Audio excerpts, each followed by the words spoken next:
का ढसा पाणी प्यायचं नाही. जर आपल्या छात्यात आपण ढसा पाणी पिलं तर काय होते शिका, आपल्या छात्यात इथं अडकते आणि आपल्याला त्रास होते.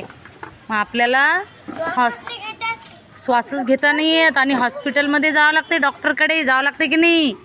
हां, त्याच्यामुळे हळूहळू पाणी प्यायचं. आणि पाणी कधीही उभं राहून प्यायचं का? कसं प्यायचं मग पाणी? कसं प्यायचं ग गायत्री पाणी? कसं बसून? असं बसून?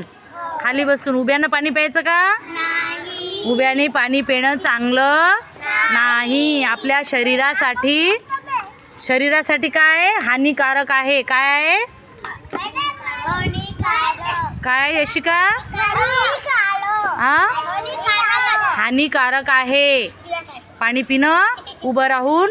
यशिका, काय पाणी पिणं उभं राहून आपल्या शरीरासाठी हानिकारक आहे.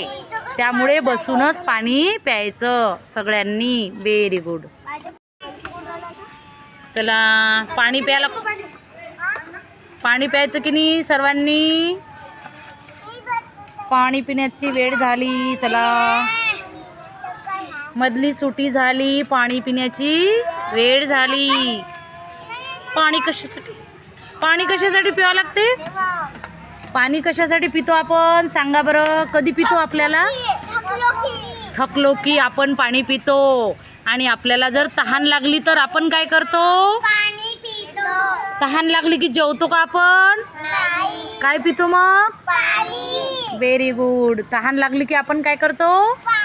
पाणी पितो. आणि थकलं की पाणी पितो. पाणी भरपूर प्यायचं की नाही? हां, भरपूर पाणी प्यायचं, पोट साफ राहते. पाणी भरपूर प्यायचं. चला.